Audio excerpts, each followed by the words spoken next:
então, formalmente, o processo de defesa de tese de doutorado do candidato Kleber Fachin, do Programa de Pós-Graduação em Engenharia Civil da Universidade Federal de Santa Maria. Nós temos como membros da banca, então, o Dr. Regis Carvalho, o Luiz Nascimento, o David da Silva Pereira e o Pedro Orlando, né? Queria, de antemão, agradecer aos membros da banca, então, pela leitura, e eu passo, então, a primeira parte da defesa, eu passo para o Kleber, então, fazer a apresentação, ao redor de 40 minutos, e depois nós passamos para a etapa de arguição, e depois nós temos uma reunião privada, então, para deliberar sobre a defesa. Então, Kleber, fica à vontade. Kleber, eu estou com o WhatsApp aberto aqui, se alguém tiver alguma dificuldade de conexão, alguma coisa, pode me chamar aqui que a gente vai organizando, tá? Perfeito. Bom, primeiramente, pessoal, eu gostaria de agradecer especialmente a banca examinadora, né, por disponibilizar o tempo para ler e avaliar o trabalho, e a todos também que estão ouvindo, e ao professor Luciano também pela oportunidade e por me orientar. A tese é intitulada Influência do Clima nos Pavimentos Asfálticos, Análise de Dados, Modelagem da Temperatura e Impacto das Mudanças Climáticas. Bom, as condições climáticas, elas vão afetar o desempenho dos pavimentos de diversas formas, na estrutura, durante a construção, a manutenção, o tráfego. Então, essa relação é uma relação muito direta. A professora Laura afirma isso na tese de doutorado dela, ela é uma das precursoras a trazer esse aspecto para o estudo de pavimentação no Brasil. E quando a gente começou a mexer um pouco com essas condições climáticas, a gente começou a encontrar algumas dificuldades, né? Um limitado conhecimento das bases de dados, das condições climáticas e dos eventos extremos no contexto da pavimentação no país. A gente tem muitas pesquisas, né, no Brasil, na área de climatologia, agronomia, mas na área de pavimentação isso é um pouco limitado. Uma carência de modelos para o cálculo do perfil de temperatura dos pavimentos, né, que é fundamental para essa consideração. Uma ausência de um método racional para a seleção do ligantes, né, para que considere as condições climáticas aqui no Brasil, e também um certo desconhecimento dos impactos das mudanças climáticas já observadas, né, o que dificulta propostas de medidas mitigadoras e de adaptação. Bom, então, diante disso, né, o objetivo geral do trabalho é contribuir para a consideração das condições climáticas nos projetos de pavimentação brasileiros, por meio de análise de relações entre o clima e os pavimentos asfálticos, o desenvolvimento de ferramentas, análise de metodologias e avaliação do impacto das mudanças climáticas. Então, para isso, tem alguns objetivos específicos que foram definidos, né? O primeiro é compreender as características do clima no Brasil e desses eventos extremos no contexto da pavimentação asfáltica, desenvolver também um modelo de previsão do perfil de temperatura de pavimentos flexíveis, né, usando uma abordagem numérica, analisar as bases de dados climáticos que estão disponíveis, né? Então, quais são essas bases de dados climáticos que a gente tem disponível para embasar qual que a gente vai usar, né? Além de entregar uma ferramenta para disponibilizar esses dados para os projetistas. Também fazer uma avaliação da metodologia SuperPave PG, calculando as temperaturas extremas dos pavimentos, e avaliar o impacto das mudanças climáticas na seleção de ligantes e no desempenho, a deformação permanente em diferentes locais no Brasil, considerando dados históricos. Bom, então o trabalho ele foi estruturado, né, em 7 capítulos. O primeiro é uma introdução e mais 5 capítulos temáticos. Então, no primeiro é feita essa caracterização para entender o contexto do clima e dos eventos extremos. O terceiro, uma modelagem da temperatura dos pavimentos. O quarto aborda as bases de dados climáticos. O 5, a seleção de ligantes considerando o clima. E o 6, o impacto das mudanças climáticas nos pavimentos. Então, são 8 artigos.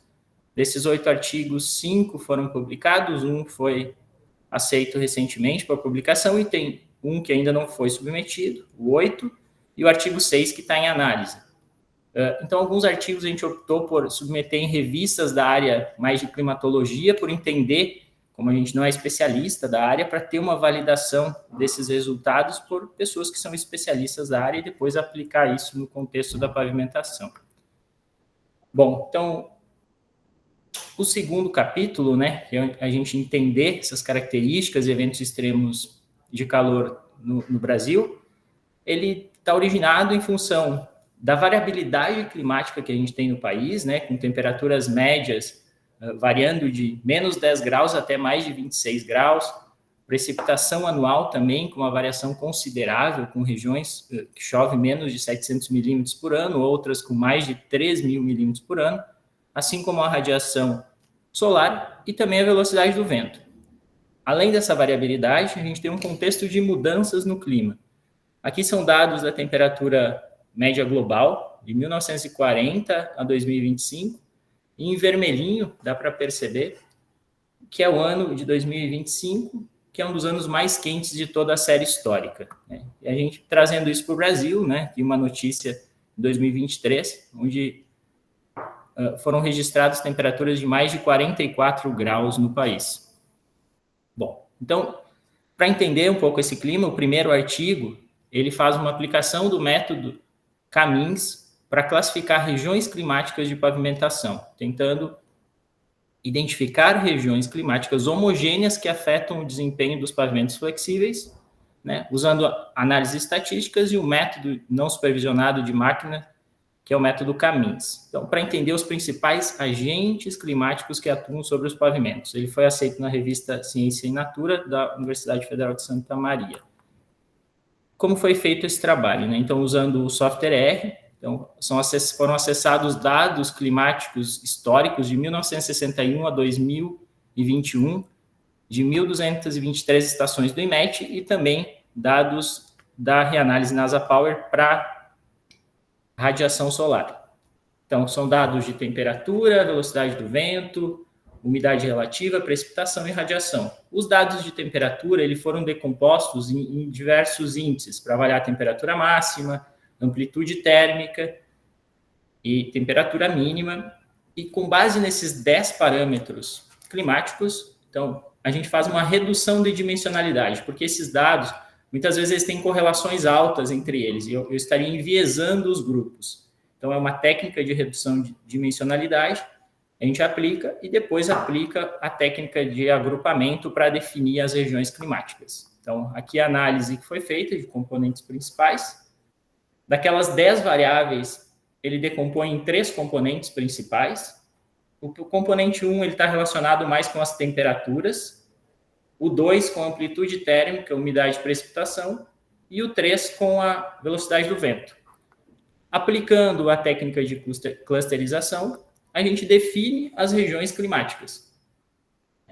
Então, essas são as regiões, dá para ver que tem uma boa separação entre as regiões. Isso são macro-regiões climáticas, né? E foram feitos testes estatísticos para avaliar se, de fato, essas regiões são diferentes, né? Por exemplo, avaliando se a temperatura máxima entre as regiões são diferentes. Pelos testes estatísticos, de maneira geral, as regiões são diferentes, salvo raras exceções, como, por exemplo, a velocidade do vento entre a região 1 e a região 4, ela não tem diferença. Mas a maioria dos índices apresentam diferenças estatísticas.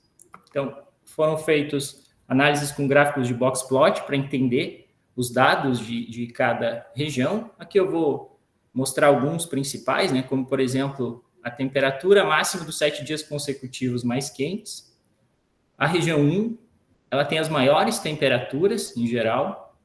Então, é uma região que está aqui no sertão nordestino, que pega boa parte do sertão nordestino. Então, dentre todas essas regiões, eu tenho elevados valores de temperatura máxima.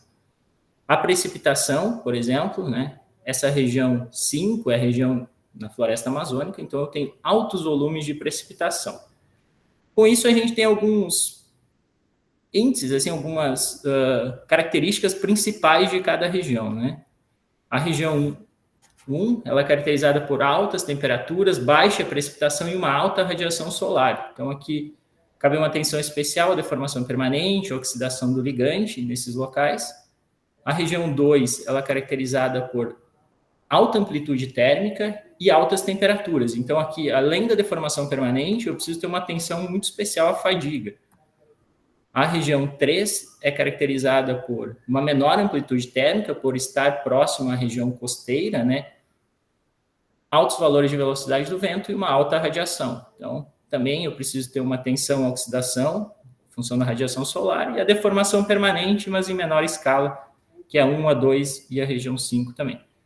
A região 4, mais ao sul e parte da região sudeste, eu tenho as menores temperaturas, uma alta amplitude térmica, né, com verões quentes e invernos mais frios, e uma considerável precipitação. Então, aqui, além da fadiga, o dano pela água é importante. E o ATR também vai ser importante em alguns locais por causa do verão quente.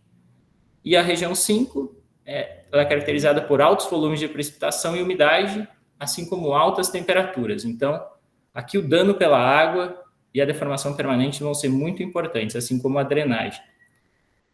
Então, é necessário aqui, obviamente, avançar para a análise de micro-regiões e verificar o desempenho dessas macro-regiões, mas o objetivo foi atendido, que era entender essas características climáticas, né, e que os materiais devem ser pensados de uma maneira mais customizada.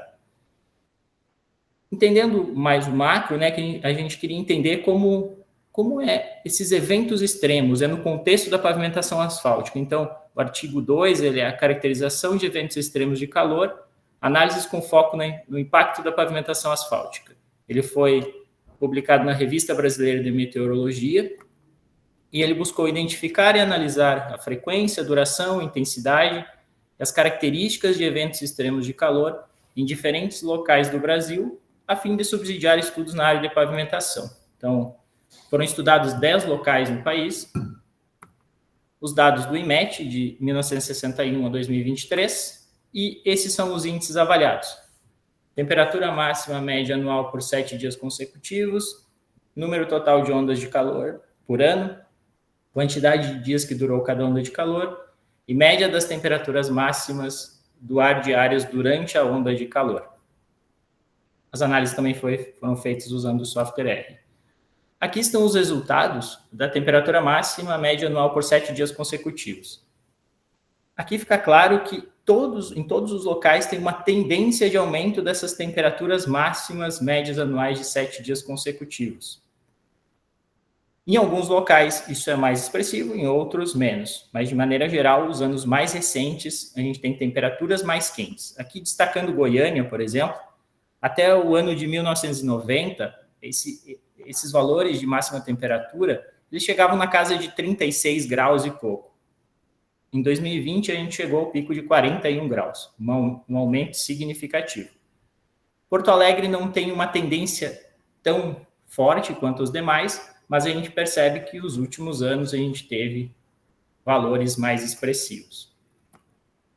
Em relação ao número anual de ondas de calor nesse período, né? Dá para perceber que as ondas de calor houve um aumento de ondas de calor nos últimos anos, de maneira geral, especialmente após os anos 2000, né? Nas cidades mais ao sul, assim, a gente não tem um aumento tão significativo como, por exemplo, Porto Alegre, mas elas se tornaram mais frequentes nos últimos anos. Aqui, então, destacando Goiânia, né? Dá para perceber que os anos mais recentes teve um aumento considerável dessas ondas de calor, e Porto Alegre elas foram mais frequentes. Bom, mas não só a quantidade de ondas de calor são importantes, né? É importante saber qual a intensidade dessas ondas de calor. E o que a gente consegue perceber é que, assim como a quantidade aumentou, elas ficaram mais intensas, as temperaturas ficaram mais altas e, em muitos casos, elas ficaram mais duradouras, com períodos mais prolongados, como a gente consegue perceber, por exemplo, aqui para Cuiabá. As em vermelhinho, aqui destacadas em vermelho, são as ondas de calor mais intensas, com temperaturas médias de aqui, aproximadamente 42 graus. Eu derrubei aqui. Beleza. São Paulo também, né, a gente percebe que nos anos mais recentes a gente tem essas ondas de calor mais intensas. E uma coisa interessante também que a gente quer saber é quando que essas ondas de calor acontecem, né, as ondas mais intensas. E a gente conseguiu mapear que, por exemplo, Manaus e Goiânia, essas ondas de calor mais intensas, elas vão acontecer nos meses de setembro e outubro. Em Barreiras, em outubro e novembro, Belo Horizonte, em setembro, outubro e novembro, e Porto Alegre, dezembro, janeiro e fevereiro. Isso é uma informação importante, quando a gente está fazendo uma obra, né, que a liberação, o tráfego, nesses períodos, ela pode ser mais problemática. Outro ponto que muitas pesquisas negligenciam, né, quando avaliam efeitos de eventos extremos de calor na área de pavimentação, é a radiação solar. Muitas pesquisas variam só a temperatura. Todavia, quando a gente tem uma onda de calor, muitas vezes a gente tem picos de radiação mais altos. Combinando radiação mais alta com temperatura mais alta, o pavimento vai ficar mais quente ainda. Então, é importante considerar os valores de radiação também nesses estudos. Bom, por fim, aqui dá para concluir que o clima não pode ser considerado estacionário, né? São necessárias medidas de mitigação e adaptação frente a essas mudanças climáticas, avaliar o uso de pavimentos mais resilientes, como, por exemplo, ligantes modificados, e a gente precisa de metodologias que possibilitem considerar essas condições climáticas. E a análise do impacto das ondas de calor deve considerar a variação da radiação solar. Bom, a gente conhecendo um pouco mais esse contexto do clima, né, a gente queria avançar para analisar o impacto do clima nos pavimentos, mas a gente precisa modelar a temperatura, né, modelar a temperatura dos pavimentos. Essa é uma foto lá de Santa Maria, que mostra janeiro de 2022, né, temperatura de 64 graus máxima aqui no pavimento, na superfície. Não era um dia dos mais quentes, né, então a gente tem temperaturas mais altas. Para que a gente vai usar nessas temperaturas? Para definição do PG, temperatura máxima, mínima, o Medina, para definição do flow number, se a condição é normal ou não, e também para os métodos de dimensionamento. A gente precisa do perfil de temperatura. Então, a gente pode utilizar fórmulas empíricas ou o modelo ICM, por exemplo, né?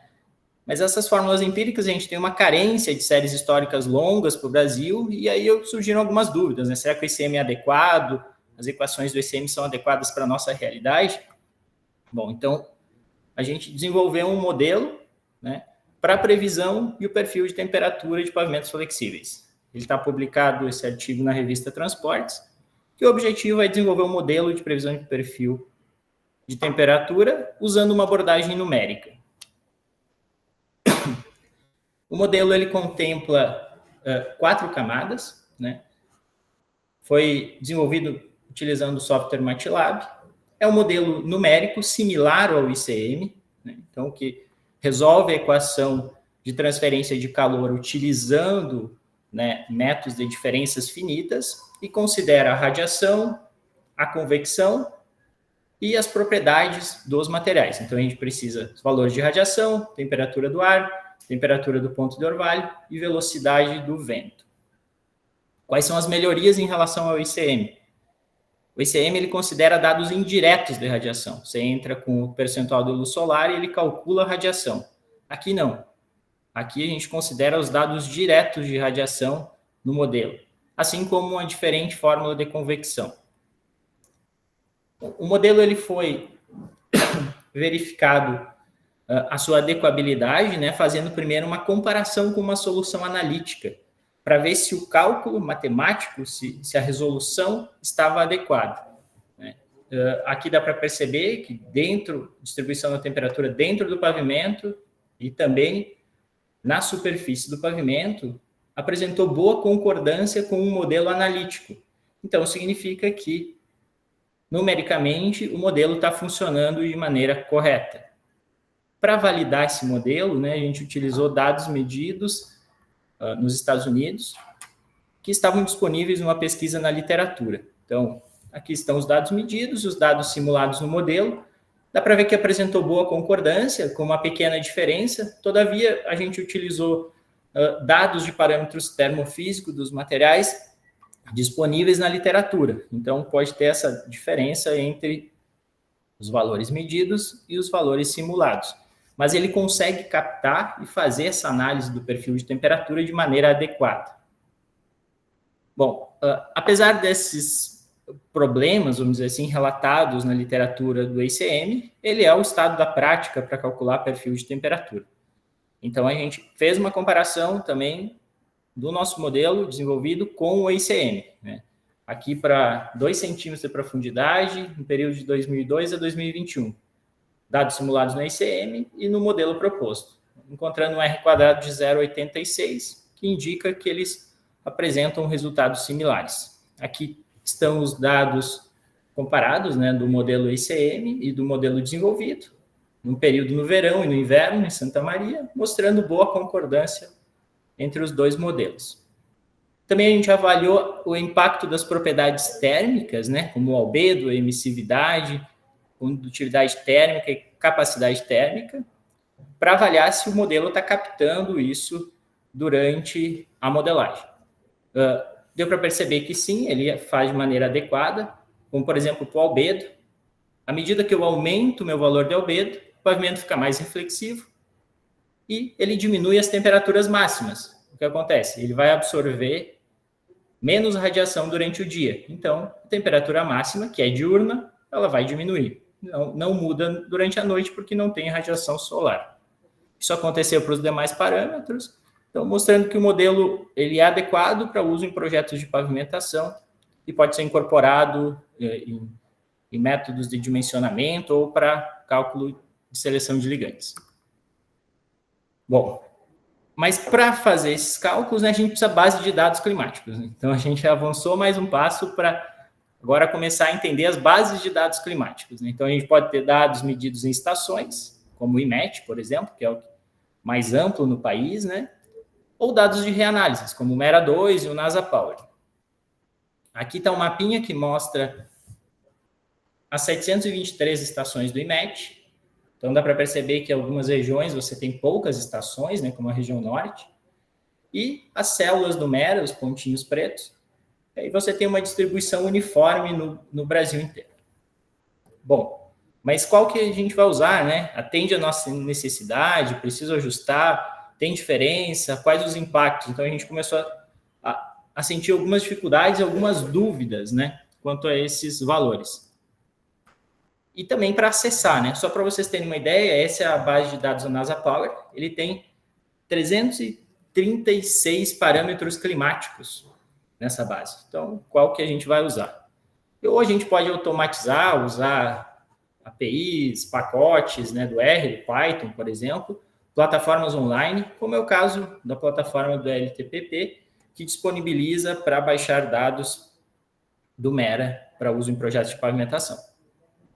Então, o primeiro artigo dessa sessão foi uma comparação entre dados climáticos da reanálise NasaPower e dados medidos em estações meteorológicas. Ele foi publicado no Anuário do Instituto de Geociências da UFRJ.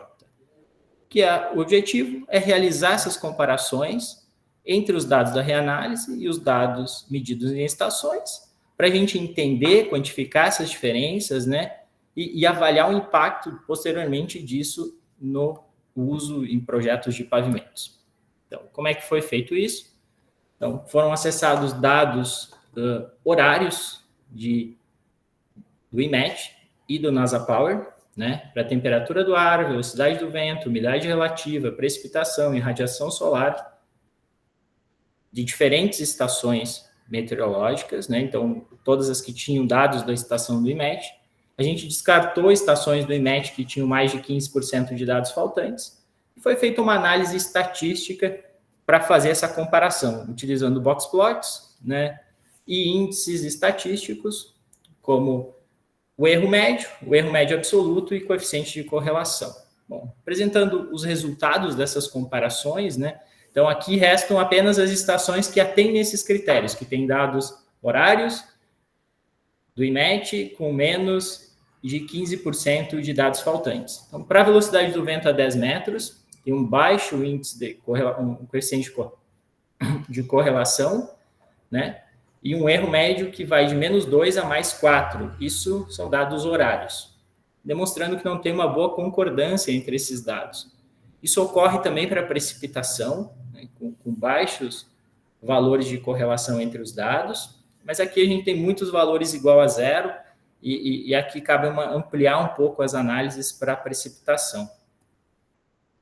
A temperatura do ar já mostra algo diferente, né? Nós temos uma correlação mais alta, salvo casos pontuais, né, com valores entre 0,7, 0,9, 0,9 e 1, e um erro aqui um erro médio, né, de -2 a +6. Então, alguns pontos com erros consideráveis.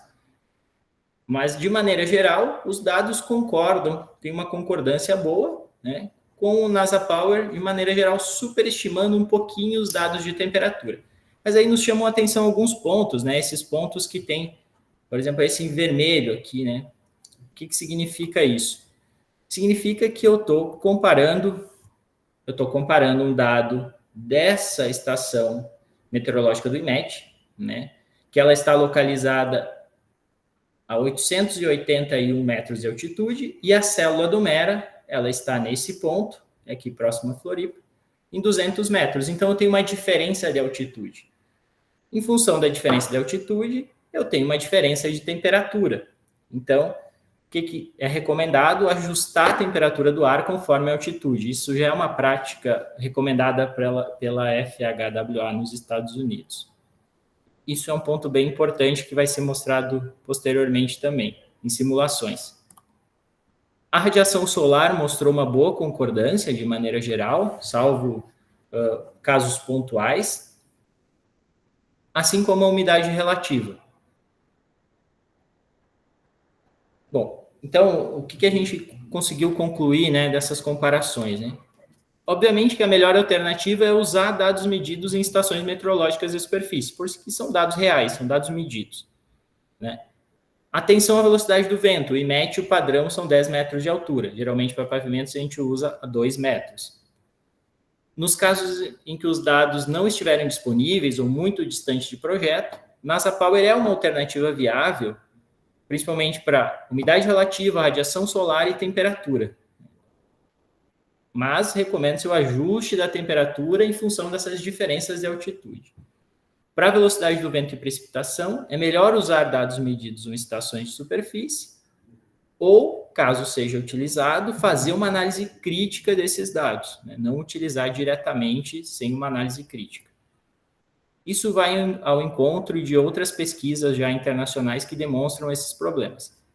Bom, pensando então no acesso a esses dados de uma maneira mais facilitada, né, foi desenvolvida uma plataforma online para acessar os dados da NASA Power para uso em projetos de pavimentação. Ela foi publicada, esse artigo, na Revista Internacional de Engenharia, né, e o objetivo é entregar uma plataforma que disponibiliza esses dados numa interface amigável.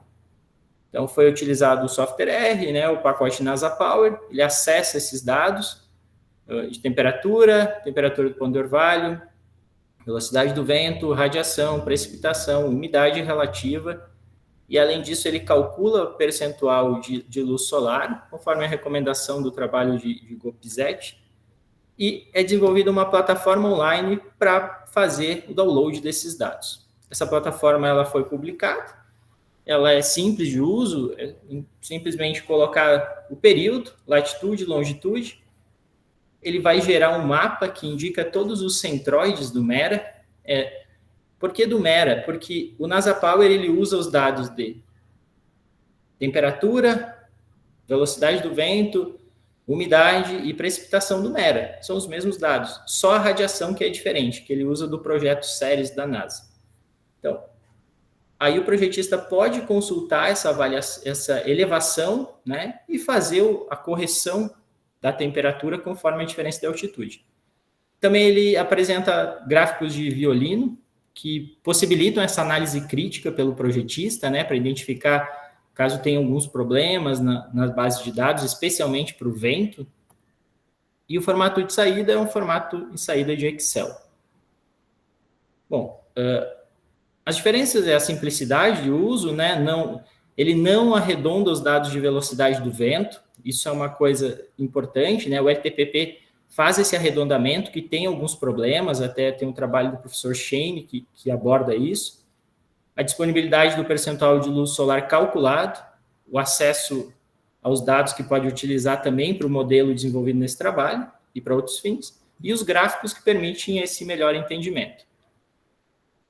Bom, sabendo um pouco dessas diferenças, né, passa agora para o próximo artigo, que foi avaliar o impacto dessas diferenças nas bases de dados na previsão ao ATR. Então, o que isso vai impactar quando eu for dimensionar, né? Quando eu for fazer simulações. Então, a gente pegou dados climáticos de 3 fontes de dados diferentes, do IMET, do MERA 2, utilizando a plataforma do LTPP. E por que utilizando a plataforma do LTPP? Porque ele arredonda os dados de velocidade do vento. E diretamente do NASA Power. Então, são 3 alternativas de dados climáticos. As temperaturas foram modeladas usando o modelo ICM e o modelo proposto, o modelo numérico proposto nesse trabalho. E foram feitas simulações de desempenho em 3 condições diferentes. Eu já vou mostrar. Então, quais são os locais que a gente avaliou? Aqui é Mampituba, né, no Rio Grande do Sul. Por que Mampituba? Porque se a gente pegar a referência do projeto, ela está a 37 metros de altitude. A estação mais próxima dela, do IMET, ela está a 8 metros, em Torres. Já a célula MERA está na região serrana, a 1.000 metros. Então, eu tenho uma diferença de altitude se eu utilizar os dados do MERA ou do NASA Power aqui. E São Borja, eu não tenho diferenças de altitudes. Todavia, vocês vão ver, a gente tem uma diferença grande nos dados de velocidade do vento. Então, essas foram as condições avaliadas, né? Então, a gente buscou avaliar uma condição com tráfego mais baixo, 2,5 vezes 10 na 6, com ligante 5070, uma intermediária, tráfego de 1,5 vezes 10 na 7, utilizando um ligante um pouco melhor, um 3045, e uma condição com tráfego mais pesado e utilizando um ligante melhor, 5 vezes 10 na 7, utilizando o Raima. Então, 3 situações diferentes. Opa. E aí, para isso, a gente avaliamos 10 combinações. Aqui são bastantes combinações para entender o que acontece, né? A primeira, 5 primeiras, usando o ICM, o modelo ICM, para calcular o perfil de temperatura, e as outras usando o modelo proposto nesse trabalho. Por exemplo, o Clima 1, ele utiliza o modelo ICM, os dados provenientes da plataforma do LTPP. Então, a gente foi lá, buscou os dados do MERA que estavam nessa plataforma para utilizar aqui. O Clima 2, ele vai utilizar os dados do NASA Power. O 3, os dados do NASA Power ajustando a temperatura em função da diferença de altitude. Então, a gente fez isso para ter as condições do LTPP, que pega os dados do MERA 2, a NASA Power ajustando a temperatura e os dados do IMET. Então, diferentes condições para avaliar o que isso impacta, né? Bom, aqui é só para mostrar rapidinho que de fato a gente tem diferenças nesses dados climáticos, conforme eu havia comentado. Para Mampituba, se eu pegar os dados do IMET, são esses dados aqui, o ano de 2012. Né? Pegando os dados do LTPP e NASA Power, que são iguais, são dados oriundos do MERA, no fim das contas, né? Você tem temperaturas mais baixas. Quando eu ajusto essas temperaturas em função da altitude, elas aumentam. E elas ficaram, inclusive, maiores que o IMET. Mas aí, aqui, elas ficaram maiores que o IMET, porque é uma situação particular que essa estação aqui, ela está numa região litorânea. Né? E a gente sabe que regiões próximas ao litoral, as temperaturas ficam um pouco mais amenas. Mostrando a situação de São Borja. Ó. Quando eu tenho dados do IMET, as velocidades do vento, nesse caso aqui, são bem maiores que as do LTPP e da NASA Power. E o LTPP tem muitos valores iguais a 0, por uma função de arredondamento do sistema, que é relatado até na pesquisa, no trabalho do professor Shane. Bom, mas o que isso impacta, né? Trazendo para simulações de desempenho. Vamos olhar a condição de um asfalto 5070, um tráfego de 2,5 vezes 10 na 6. Quando a gente avalia o impacto da diferença de altitude. Eu tenho os dados da NASA Power e eu corrijo eles em função da diferença de altitude. Eu vou ter uma diferença nos valores simulados de ATR. Né? Uma diferença importante. Dependendo do meu critério de projeto, aqui a gente colocou 7 milímetros no caso, né? Eu posso ter uma condição que não atinge os 7 milímetros ou uma condição que vai atingir 9 milímetros. Então, num período aí de 60 meses, ele iria atingir esse limite que eu estaria propondo para o meu projeto. Então, eu vou ter um impacto no dimensionamento. a gente percebe que, à medida que eu, mesmo aumentando o tráfego, eu uso ligantes um pouco melhores, essa diferença vai diminuindo. E para o Raima, mesmo eu utilizando um tráfego alto, né, as diferenças são muito pequenas, mostrando que o ligante modificado ele acaba absorvendo essas diferenças de temperatura, vamos dizer assim, né, e não consegue captar essas diferenças de temperatura, assim como no CAP 5070, que é mais suscetível. Avaliando o modelo ICM e o modelo de Facin para as mesmas condições. Então, dá para ver que eles estão muito próximos, né? Então, os resultados estão muito próximos. E aqui, comparando as bases de dados, né? Usando o LTPP, NASA Power e o IMET. Eles não ficaram tão diferentes aqui. Isso se explica em função da proximidade do mar para a base de dados do IMET. Bom, então aqui a principal recomendação é que é importante ajustar a temperatura, conforme já foi falado em outros momentos. Aqui são os dados para São Borja. São Borja, a gente não tem diferenças de temperatura, basicamente, entre as bases de dados. Aqui as diferenças estão mais relacionadas à velocidade do vento. E o impacto é maior, mas não significa que a velocidade do vento vai ter mais impacto que a temperatura do ar. A questão é que São Borja, a gente já está em temperaturas muito altas, então qualquer mudança que eu tiver, pequenas mudanças na temperatura do pavimento, tem um impacto muito maior. Lá em Mamptuba, as minhas temperaturas são um pouco mais baixas. Então, aqui a gente vai ter diferenças expressivas, né? Um pavimento simulado numa condição, ele pode estar dando menos de 6 milímetros, enquanto o outro está dando 13 milímetros de ATR simulado. Aqui a diferença só da velocidade do vento. Então, se eu usar, né, como os outros dados são muito próximos, muito parecidos, né? Quando eu uso dados da NASA Power e dados do IMET, eu vou ter essas diferenças simuladas. Ó, são diferenças importantes, só em função das diferenças na base de dados climáticos. O impacto da radiação solar tem uma pequena diferença, assim, mas é muito pequena, né? E comparando os dois modelos, eles estão relativamente próximos aqui. Obviamente que os modelos consideram condições diferentes, como eu já expliquei, né, para considerar a radiação solar e a convecção, mas os resultados são relativamente próximos. E aqui considerando as diferentes bases de dados apenas, por modelo ICM. Então, dá para perceber que, a depender da base de dados, eu vou ter um resultado totalmente diferente do outro. Então, não é recomendado o uso da plataforma LTPP para obter os dados da reanálise Mera 2 por causa desse arredondamento. E atenção, utilizar dados de velocidade do vento provenientes de reanálises atmosféricas. A mesma coisa aconteceu aqui, quando eu uso o Raima, né, essas diferenças acabam ficando menores.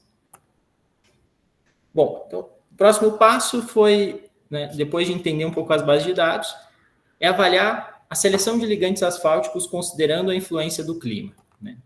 A nossa seleção atual é uma seleção baseada em ensaios empíricos, depende muito da experiência do projetista. A gente tem uma tendência de mudança, né, para especificações de desempenho, como, por exemplo, o SuperPave PG, né? Vai definir as temperaturas máximas, a mínima, e uma letra agora que é o tráfego. Mas como é que a gente vai obter, né, essas temperaturas, né? Não há modelos específicos para o Brasil. A gente vai utilizar modelos americanos, vamos usar o ICM, modelos similares. A gente abordou isso num artigo que foi Seleção de Ligantes Asfálticos, com base na metodologia SuperPave PG para o estado do Rio Grande do Sul, que foi publicado na revista Eninfra. E aqui o objetivo foi calcular e definir os graus de desempenho de ligantes asfálticos para 9 locais no Rio Grande do Sul. Esses foram os locais avaliados, então pegamos climas diferentes, né? Por exemplo, na região serrana, região litorânea, aqui no extremo do Rio Grande do Sul, em São Borja, para poder avaliar isso, o que acontece. Aqui são os dados climáticos, né? Só chama a atenção as temperaturas de São Borja, que são temperaturas mais altas, a velocidade do vento registrada em São José dos Ausentes, né? Então, tem velocidades do vento mais altas. E aqui as temperaturas máximas médias do ar para os 7 dias consecutivos, em São José dos Ausentes é 28 graus, enquanto em São Borja é 36 graus. Então, a gente tem uma variação importante aqui dentro do mesmo estado, né? Com isso, a gente calculou essas temperaturas dos pavimentos para 50% de confiabilidade, 98% de confiabilidade, utilizando modelos numéricos, o modelo utilizado no LTPP 2.1 e o modelo de Mosseni et al. De 2005, que vem sendo já utilizado em outras pesquisas, e utilizamos os modelos numéricos, o ICM, e o modelo proposto nesse trabalho. Então, o que a gente percebeu é que, dependendo do modelo, né, a gente vai ter graus de desempenho diferentes. Isso é uma lacuna e é uma dificuldade, né, que a gente tem que avançar isso no Brasil, porque a gente precisa desses modelos para definir esses graus de desempenho, e conforme o modelo que eu utilizar, eu vou chegar em graus de desempenho diferentes. Considerando os resultados, né, a gente entendeu, e as características climáticas que o modelo numérico proposto nesse trabalho, ele conseguiu captar bem as características climáticas daquele local, né? Velocidade do vento, radiação, temperatura. Então, foram propostos graus de desempenho de alta temperatura para essas cidades. Então, para 98% de confiabilidade, São José dos Ausentes teria 58 graus, Lagoa Vermelha, Bento, Livramento e Rio Grande, 64, e Porto Alegre, Santa Maria, São Borja e Santo Augusto, 70 graus. Bom, só para ilustrar o impacto disso, né? Aqui são dados de pesquisas que avaliaram diferentes ligantes pesquisados no Brasil. O 50-70, de maneira geral, a gente não vai conseguir atingir 70 graus. Então, se a gente considerar 98% de confiabilidade, para Porto Alegre, Santa Maria, Santo Augusto e São Borja, não seria recomendada a utilização do CAP 5070 para 98% de confiabilidade. Isso considerando o clima, mas a gente tem que considerar também o tráfego, e isso é uma coisa que o SuperPave consegue trazer muito bem. Por exemplo, esse ligante asfáltico da pesquisa da Evelyn, né? Ele tem um PG de alta de 64, para 64 ele atenderia um tráfego S.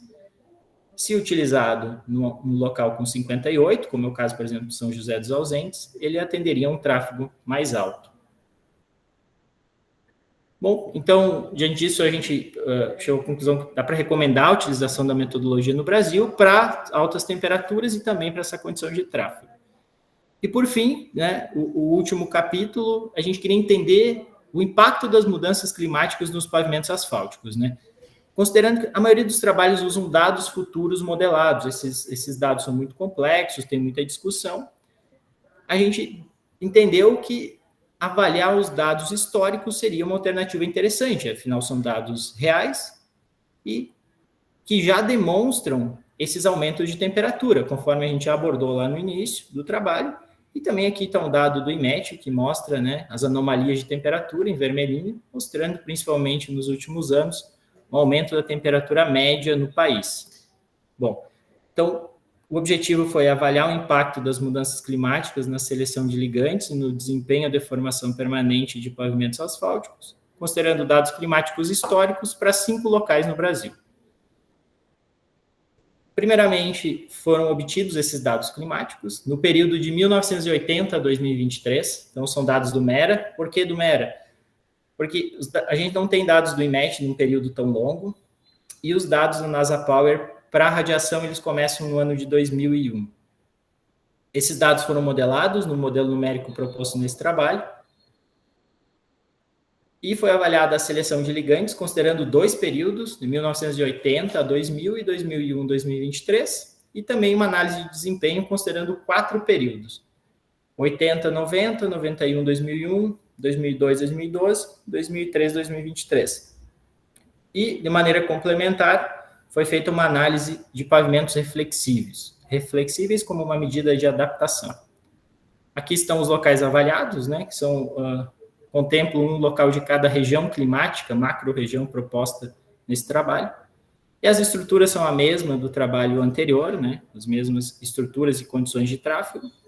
Aqui estão já os resultados do impacto dessas mudanças climáticas históricas observadas na seleção de ligantes, considerando o SuperPave. Então, o que a gente percebe, né? A distribuição dos dados de temperatura máxima dos 7 dias consecutivos anuais. Para Manaus, Goiânia e Barreiras, a gente teve um aumento de 1 grau PG. Então, esses aumentos de temperatura ocasionaram um aumento de 1 grau PG, que demandaria ligantes de melhor qualidade para essas regiões, comparando o período de 1980, 2000 a 2001, 2023. Já as cidades de João Pessoa e Porto Alegre, não foi possível observar essa mudança que fosse capaz de impactar uma alteração no grau de PG. Bom, além dessa mudança, né, então a gente percebe que tem um impacto nos ligantes asfálticos, na seleção, né? A gente queria entender como isso acontece ao longo dos anos, né, em função também do FlexPave ter uma limitação, essa versão, de ele usar um ano e ir repetindo o mesmo ano os dados climáticos. Então, a gente rodou isso para todos os anos, desde 1980, para Goiânia, CAP 5070, um tráfego de 2,5 vezes 10 na 6. O que dá para perceber aqui? Esse é o período de 1980 a 1990, então os dados simulados, de maneira geral, não ultrapassam 7 milímetros. Quando a gente passa para os anos mais recentes, a gente vai alcançar mais de 10 milímetros. Então, está ocorrendo um aumento do ATR em função dos aumentos de temperatura. Esse em vermelhinho destacado é o ano que a gente considerou nas simulações, considerando o ano típico daquele período, né, em função da limitação do ICM, do FlexPave, dessa versão 1.1. Bom, aqui, então, estão os resultados demonstrados para a cidade de Goiânia, né, como de maneira exemplificativa, para um tráfego de 2,5 vezes 10 na 6, uns CAP 5070. Esses são os dados já aplicando a função de transferência de barros, esses são os dados que saem do FlexPave. Bom, pegando esses dados aqui, o que a gente percebe? Ó, em verdinho, é o ATR simulado para o período de 1980 a 1990. Quando eu simulo as mesmas condições para um clima de 2013, 2023, o ATR aumenta. Então, eu vou ter uma redução da vida útil desse meu pavimento. Então, foi calculado usando um critério de 7 milímetros, no caso, né, para a gente ter um parâmetro e avaliar o quanto que isso reduziria na vida útil dos pavimentos. Isso foi feito para condição 2 e para condição 3 também. Aqui dá para perceber, e é muito interessante, que essa condição 3 a gente tem um tráfego bem mais elevado, né, um tráfego de 5 vezes 10 na 7, e as diferenças são muito pequenas. Se eu considerar o clima de 1980 ou o clima de 2013, as diferenças são pequenas porque eu tenho um ligante de melhor qualidade. Então, eu vou ter um impacto menor em função desses aumentos de temperatura. Resumindo isso, né, numa tabela, a gente consegue perceber que esse impacto, né, para atingir um limite de 7 milímetros, nesse caso, para Manaus, ele vai acontecer nos últimos anos. E isso está coerente com os dados lá de ondas de calor, que mostram que os eventos extremos em Manaus têm ocorrido especialmente nesses últimos anos, né? Assim como João Pessoa, na Paraíba, também, que essa redução da vida útil ela acontece mais nos últimos anos. Já Barreiras e Goiânia são as regiões mais vulneráveis. A gente tem reduções na vida útil na casa de 40 e poucos %. Porto Alegre, as reduções são menores, né? Mas aqui vale lembrar que a gente pega um ano médio, né? Bom, como medida, a gente dá para entender que os ligantes modificados eles vão ser eficientes para lidar com isso, né? E qual seria uma outra alternativa? Utilizar pavimentos, estudar pavimentos reflexivos, né? Aumentar o valor do albedo. O pavimento reflete mais. Então, foi simulado aqui as temperaturas do pavimento, que é o base, 0,05, aumentando o albedo para 0,125 até 0,27. Então, as temperaturas máximas vão caindo, esse pavimento reflete mais, e o que isso impacta nos valores de ATR simulado, para a condição com 50-70. Aqui a gente consegue perceber que esse é o valor base lá de 1980, né? Quando eu simulo ele com dados climáticos para 2013, o ATR aumenta bastante, eu teria uma redução da vida útil. Todavia, eu aumentando esse valor de albedo, as temperaturas caem e eu vou praticamente anular esses efeitos de aumentos das temperaturas. Obviamente que precisa avançar e estudar isso, o impacto na fadiga, né, desses materiais, o custo, como funciona a execução disso de maneira para aplicação em campo, né? Bom, então, o que a gente consegue concluir? Que é clara a importância das considerações das condições climáticas, então a gente precisa considerar. Também são necessárias medidas de mitigação e adaptação frente a essas mudanças climáticas, afinal a gente está tratando de dados históricos, então não são dados projetados. Estratégias de adaptação podem ser eficientes, né, como, por exemplo, ligantes modificados e pavimento de maior albedo, e também a gente precisa de metodologias de projeto para considerar isso. De maneira geral, né, fazendo algumas conclusões gerais, o clima brasileiro apresenta uma considerável variabilidade climática, impactando, então, de maneira diversa os pavimentos a depender da região. Não tem como tomar conclusões de maneira geral para o país inteiro. Há uma certa carência de ferramentas e estudos em relação às condições climáticas e projetos de pavimentação no Brasil. A plataforma que a gente desenvolveu é uma contribuição, né, para isso. O projetista de pavimentos deve realizar uma análise crítica dos dados climáticos, a fim de evitar o subdimensionamento ou o superdimensionamento, assim como selecionar de maneira inadequada o ligante. Importante uma base de dados ajustados às necessidades da área. Da mesma forma que já adotado nos Estados Unidos, os modelos numéricos são uma alternativa viável para calcular as temperaturas dos pavimentos. O modelo proposto, ele mostrou-se adequado para uso no país. Também são necessários métodos de projeto, de dimensionamento e seleção de materiais que incorporem essas condições climáticas. O SuperPave PG é uma boa alternativa, assim como o FlexPave.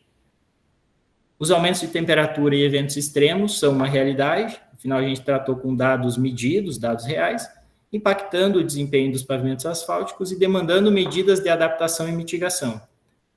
Os ligantes modificados e pavimentos frios são eficientes para lidar com essas mudanças climáticas observadas nos últimos anos. E cabe uma ressalva que aqui a gente teve um foco muito na temperatura. Todavia, a influência do clima é mais ampla. Veja o que aconteceu no Rio Grande do Sul, por exemplo. Eu gostaria de agradecer à Universidade Federal, ao Grupo GEPAS, ao PPGEC e todas as instituições e universidades, né, o Tribunal de Contas, aqui, enfim, todo mundo que apoiou e disponibilizou dados e, de alguma forma, ajudou nessa pesquisa. Muito obrigado.